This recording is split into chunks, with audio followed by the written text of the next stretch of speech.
As I was editing this episode, I found out that my friend Deb died in her sleep on Saturday night, January 19th. She's been a guest on the show a couple of times, most recently in this episode, and I found out as I was editing her interview. I am utterly shocked and heartbroken. She was a compassionate, wonderful person with a big heart, and I'm going to miss her a lot. Give someone you love a hug today, okay?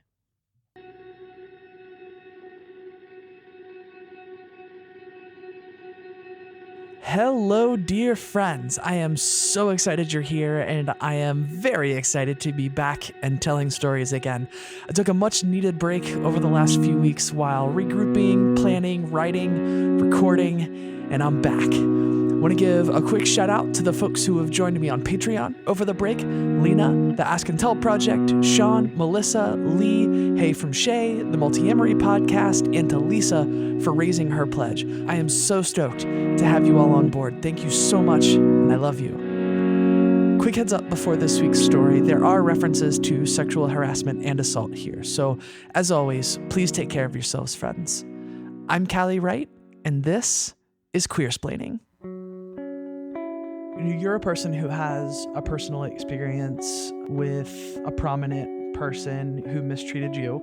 Can you just sort of give me whatever details you're comfortable with about that story? That particular person was in town for a professional function, and I was working with that person for that function, and just through a series of conversations and kind of the way the evening progressed, I ended up being alone with this person in public, not alone in the hotel room or anything, but alone in public with this person, who then sort of physically laid hands upon me and tried to convince me to come back to his hotel room. It was very awkward. It caught me completely off guard. I was very stunned by the behavior. I tried very hard to de-escalate it so that it didn't progress to something far worse. But I did end up driving this individual back to the hotel room, and he once again proceeded to try to get me to come up to the hotel room with him. I told him no, that I didn't think I could do that, that I was tired. And so he got out of the car and I left. And it took me a long time to sort of mull over what had happened. I didn't quite know how to respond to it. And of course, there were other people involved, and the other people who were involved in it, for a while I sat on it, and then when it did finally come out, the other people involved, I don't think treated me fairly. Let's just leave it that way. And how did you end up getting connected with other folks who have had experiences with this person? So a few years later, I started seeing discussions about this individual's behavior with other people, and I got upset about it. I mean, it's not to say that I didn't think that his behavior was probably poor in general. It's just that I didn't really like when it happens to you and you don't know who else this is happening to or how it's happening. It's not that you don't think it's not happening to other women. You just don't know. You don't know what's going on or how far he's ever pushed. And so when I started to hear other stories, I got mad about it. That was my reaction, anger, and wanted to do something about it. And so I started kind of fishing around to figure out who I could talk to, who might know something, or who else it might have happened to. Or, I just thought, how do we do something about this? And the thing that I wanted done about it was that I wanted there to be some kind of general warning for other women. At that point, I wasn't even really committed to the idea of disincluding this person from specific events. I just wanted to make sure that other people knew, do not get yourself into a situation where he talks you into being alone with him, which is what happened to me.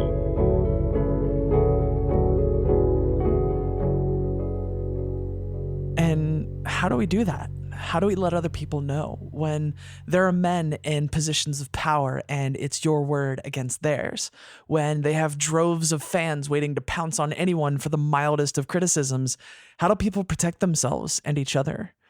Anytime a powerful man goes down for sexual misconduct, we hear this term, whisper network. And whisper networks are these informal, loosely organized groups of people who share these stories with each other. This week, we're going to explore what these networks are, how they operate, and how we might do better. Hi, I'm Stephanie Zavan. I, most importantly for this context, have been a blogger for several years in the context of the atheist and secular communities. I've been one of the first and let's just say most relentless champions of codes of conduct. So taking these things outside of the whisper networks, putting the responsibility back on organizations that put on events and actually gather people together to protect the people that they gather and take care of it when bad things happen under their watch. The beginnings of these stories, obviously, are well before any of us hear about it. This is somebody who shows up with bad behavior. And at this point, I'm going to kind of focus on the connected people because there are various levels of protection that we offer predators within organizations. And a lot of that depends on who you know and sometimes what work you do and that kind of thing. So let's say our hypothetical predator is a volunteer for an organization, might occasionally do a speaking gig. So professionally, or at least vocationally, because since he's a volunteer. And I'm going to go with he here because these are the stories that we're used to hearing, but obviously a predator can be of any gender, but there are things about reporting men that I think it's important we talk about.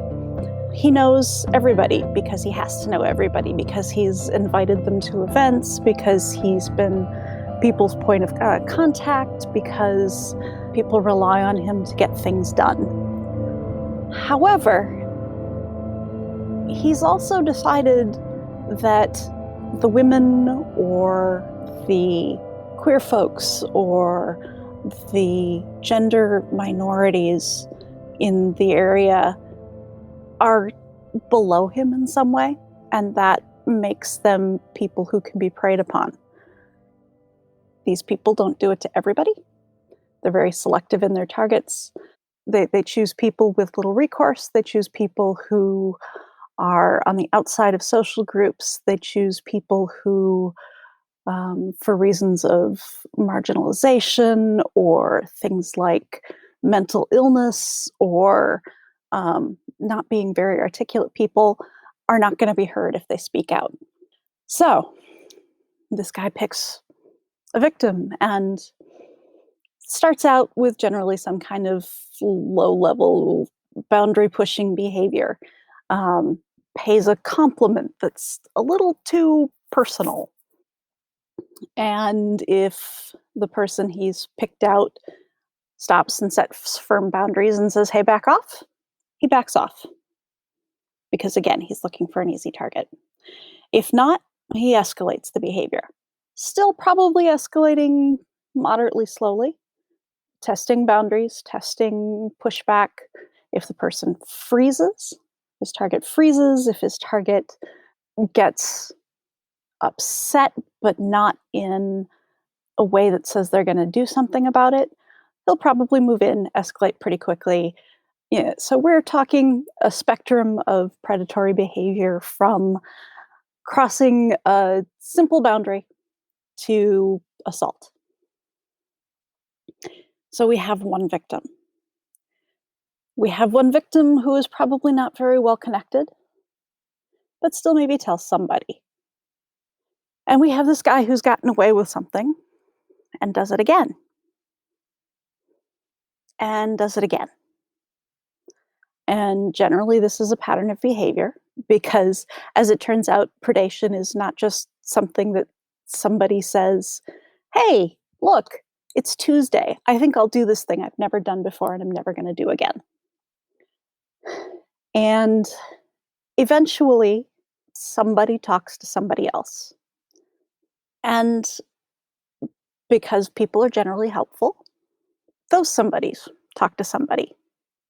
Or somebody who was a target before sees somebody interacting with the predator and pulls them aside and says, um, just a heads up, that guy's a little creepy. And honestly, they may say this even if they've been assaulted. They may not say anything more than that person's been a little creepy because they don't know how somebody's going to react.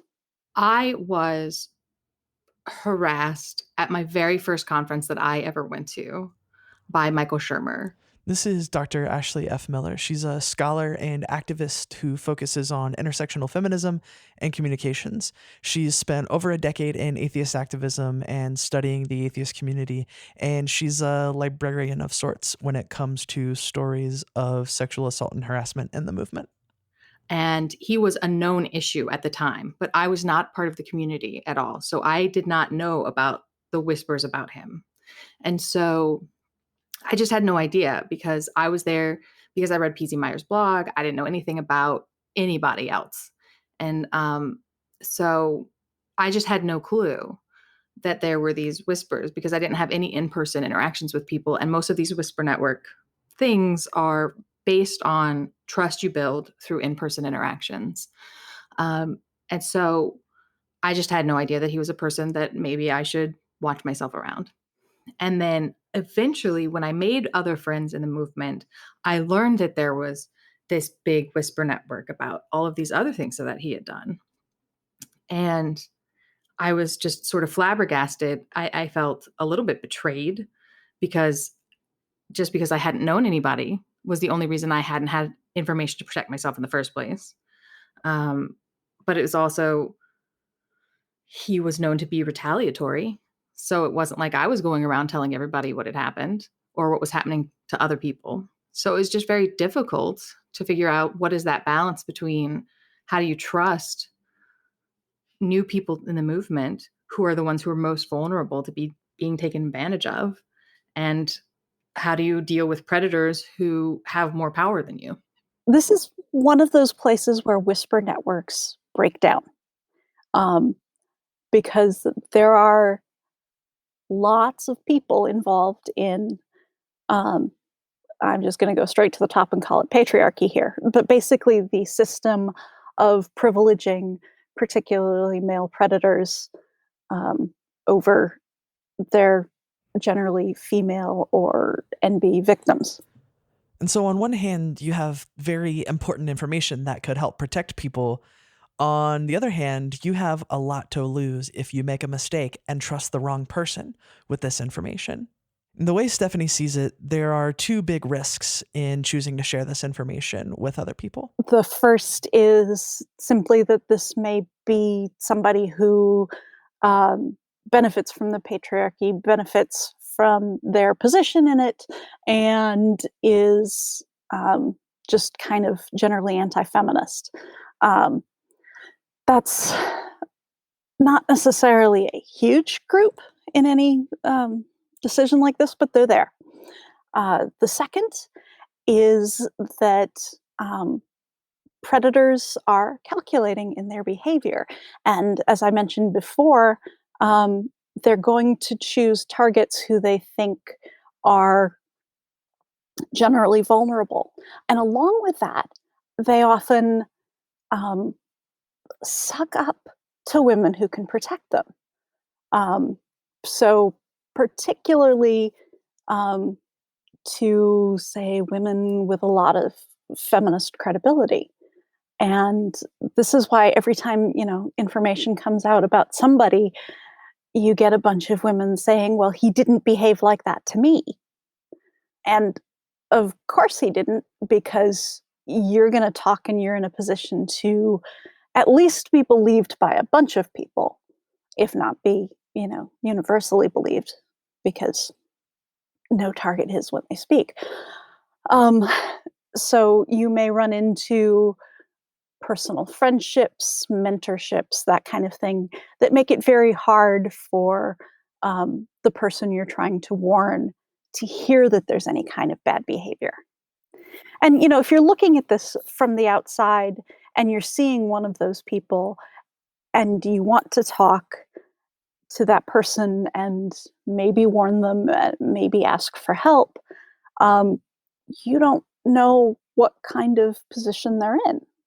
If they've been there a long time, you know that they've probably at least heard something, particularly if you've heard more stories than just yours. Um, but you don't know what they can and are willing to do. So there are, I mean, it would be nice if we could get to a point of solidarity, but um, there are lots of things that mess with that. And when you're trying to figure out who to trust, particularly when you have a story that could get you sued or at least get you subject to a bunch of harassment, then it's really hard to figure out who you can comfortably trust. I guess my calculation of trust is if I'm in person, I will tell pretty much anybody anything if it's not written down. um, uh, as long as I don't like include names and I'm not telling somebody else's story with like names attached, I will definitely tell people just, hey, heads up, be careful around this person. Um, and maybe that's a bit cavalier of me, uh, but that's just how I am. I'm not very shy in that way. Um, but I also have put myself out there as somebody for people to bring stories to. So I can connect people who have these stories to tell. So I feel a little bit of responsibility to be proactive when I have the opportunity, when I think that there's real danger to somebody or that a slight warning might be beneficial to somebody. And it's really weird because I don't know how it happened that I somehow like graduated to protective den mother of this movement because I'm not very old. Um, and yet suddenly I feel like very protective of all of the young people in the movement. And that transition happened really quickly for me. And I guess it's just that I've heard all of these stories and don't feel as much in danger myself as I did when I first joined the movement. And that's probably because of platform. Because I have a platform to speak out, I'm probably not in as much danger as somebody else might be, right?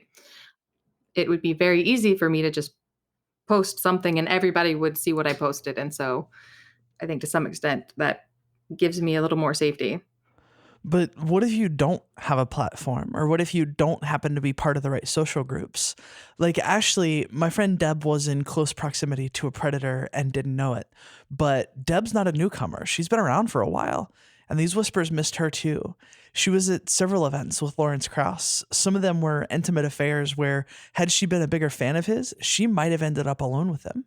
When that whole story about him really broke with BuzzFeed out and people, oh yeah, we've been talking about him for years. Finally, someone's taking it seriously. I'm like, really? What? Because, I'd been with him here at home. I've been to several events in the States. There was another one in Toronto that I've been to. And again, any of those events, if I had been more of a fan of his, I could have easily been alone with the guy. So it was very disturbing to me that I've been in close proximity to this person numerous times and I had not heard a peep about anything.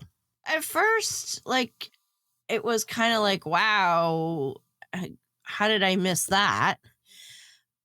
Which, okay, these are people that initially that I was reading about, talking about this, I didn't know them. But then it started to be people that I did know and people that I'd known for a little while and people that knew that I was going to events like this. And that really started that kind of hurt because I thought, okay, if I don't know somebody, like, of course that makes sense that I wouldn't hear these things because I don't travel in those people's circles. But when it started to be people that I did know and people whose circles I did travel in and the people that would have known I was attending these events and seeing people like crows, I was really hurt. I thought, well, how is it that I don't rate to get to know this? Like, am I chopped liver? Like, and the first thing I'm thinking is, okay, so I'm not attractive enough that anybody would think that I need to know this?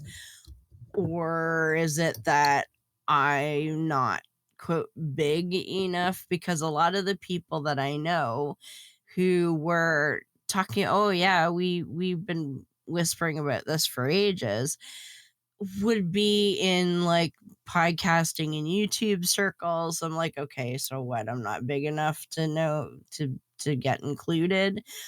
Or is it that I'm just not in the right clique and I don't know the right people, even though I do know people that were talking about it? Was I just not cool enough to be included? Like, what was the deal? What was I lacking that I didn't rate getting warned?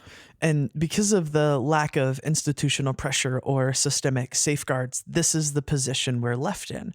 We have victims who don't know who to trust. We have people in vulnerable positions who don't get the relevant information, and basically no one wins except the predator.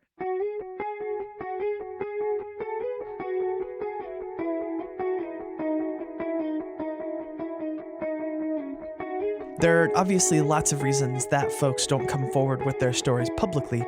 Krauss, for example, was known to threaten lawsuits to silence people. Richard Carrier actually did sue Stephanie and Ashley along with other bloggers who helped bring stories about him to light. But there's another reason people choose to share their stories as part of these whisper networks instead of publicly, and it's one that some people might find surprising. Let's say something bad happened and they're just not sure what the intent of the other person was. And they're not sure if the other person was like trying to take advantage of them or if they just made a mistake just this one time. They were friends with this person or they thought well of them, and they don't want to ruin someone's life because they made a mistake one time. And so sometimes people come to me because they want to know if there have been other stories about a person, because they think, okay, well, if it just happened to me, I don't want anything bad to happen to this person because I thought well of them and maybe it was just all a misunderstanding. But if this is a pattern, maybe this is a sign of abusive behavior. And I think victims very often feel a lot of doubt about whether they were worth treating well. And so they want to know if there's a pattern of behavior instead of just defending themselves in the first place, which I get, right? I sort of get where they're coming from. It's really hard to think badly of somebody who you thought highly of because of their actions towards you. Yeah, you want to give them the benefit of a doubt. You want to assume good intentions. Exactly. You want to assume that people aren't going to treat you terribly on purpose.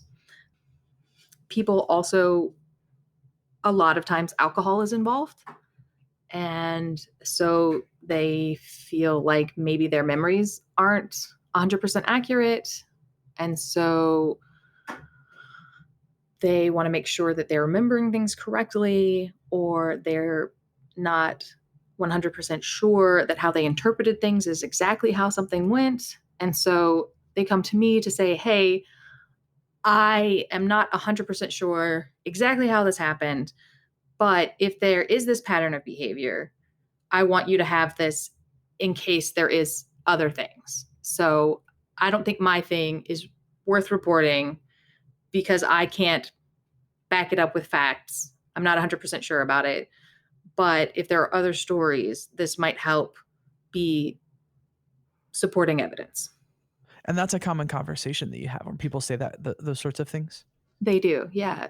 It's really common. And other things is like people will have interactions that on their own wouldn't qualify as like a really bad thing. Like a really creepy comment, or someone like brushed their hand across an inappropriate area, and it's really unclear if it was on purpose or not.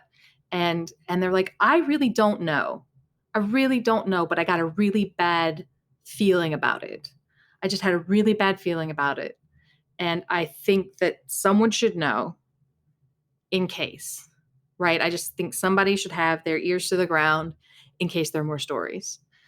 So I get a lot of stories about that where people are just like, I got really, really uncomfortable, and I'm not sure if it's anything, but I just was really freaked out. So when these stories come out, there's a very predictable reaction. One of the first and most common cries is that people are too reckless with their allegations. People are reading too much into the intent. They're taking these mistakes or innocent flirting and turning them into something else. But what really seems to happen is that many folks are reticent to come forward for precisely these reasons. They don't want to assume bad intentions. They don't want to hurt someone's reputation unnecessarily. And of course, they don't want the inevitable blowback that comes with these stories. So they whisper. Yeah, I think a lot of the reason people talk to me is because I don't have any power to do anything but connect people to other people who might have stories. And so the power of the Whisper Network is that people can get a better sense of what it means, what happened to them means. And so I think that with all human interactions, it can be really difficult to tell what any individual interaction meant without more context. And so it's also very difficult to be as outraged by bad things happening to us as we are when we are outraged when bad things happen to other people who we care about. And so sharing these stories gives people the ability to see misbehavior from another perspective.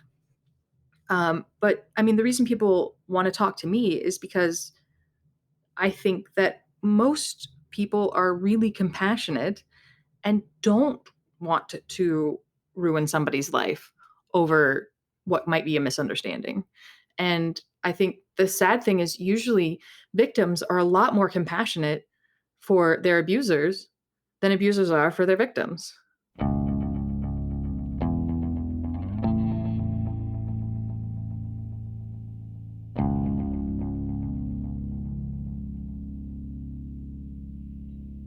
The biggest thing that we need to do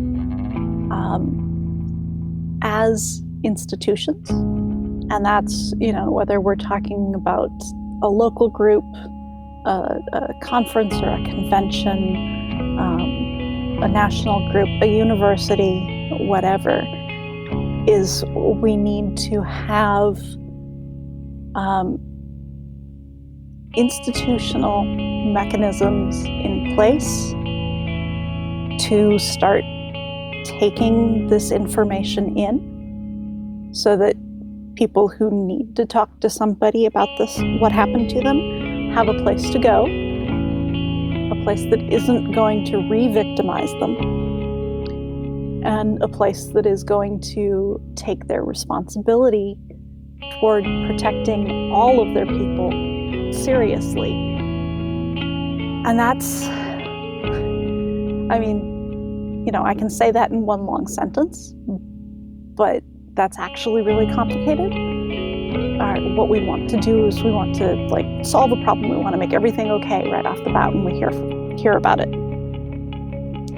And when we're dealing with a situation where we need to support people who have been victimized, where we need to collect information, we can't necessarily start by trying to solve something because, frankly, the easiest way to quote-unquote solve a problem is to just make it go away. So we need to fight some of those instincts by having good policies and good procedures in place for when this kind of thing happens. We need to, and this is one of those things that's in major debate right now, is we need to figure out what our standards of evidence are. When one of the jobs required to do what we do is protecting people. We don't have a good sense of that.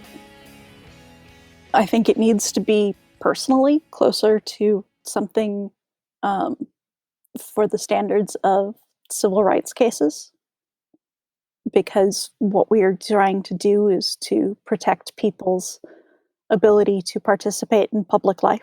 Generally, basically, if we have two people whose civil rights we're trying to protect, what we are coming down to for standards of evidence is the preponderance of evidence.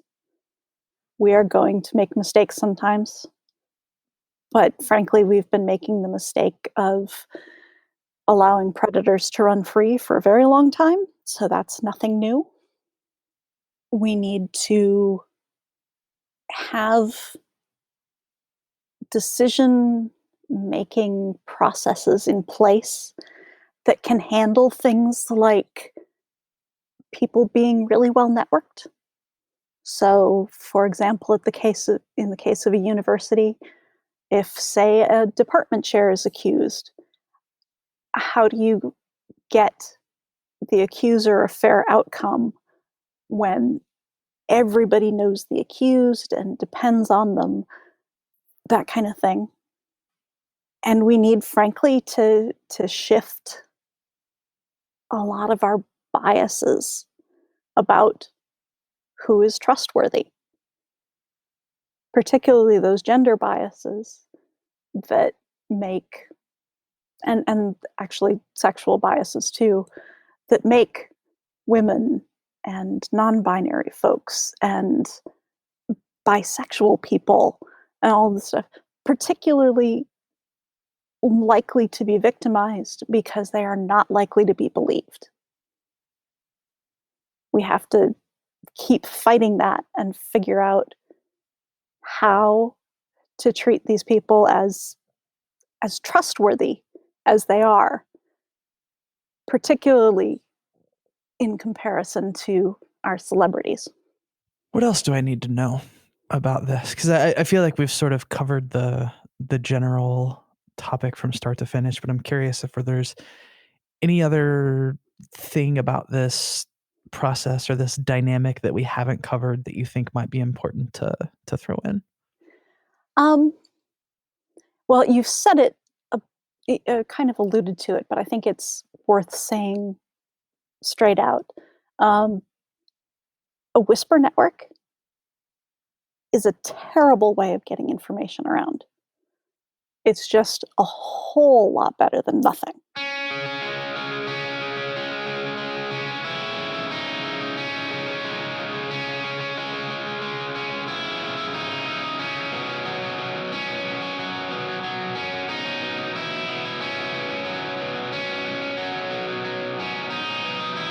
If you're a survivor, you don't have to go it alone. There is help, and there are people you can talk to. A Voice for the Innocent is a safe and supportive community for those affected by sexual violence in all its forms. You can go there to find resources or just to find a community of folks who know where you've been and are ready to love you through whatever you're going through. I want to thank Stephanie Zavan, Dr. Ashley F. Miller, and my friends Deb and Lydia for sharing their hearts with us this week. And I want to thank you, dear friend, for listening. I'm at Callie Gets It on Twitter and Instagram. The show is on Twitter at Queersplaining. If you want to help make these stories possible, check out patreon.com/queersplaining. And by the way, if you're interested in hearing a little more of the backstory as to why the rebrand is happening, I'll be posting a brief history on Patreon this week. Before I go, I want you to know that if you're lost, you're hurting, you're scared, if you feel like no one cares and no one understands, you need to know there's a community out here that loves you, cares for you, knows that you're capable of amazing things and that you are worthy of love. If you're struggling, please don't be afraid to reach out. Until next time, friends, this is Queersplaining.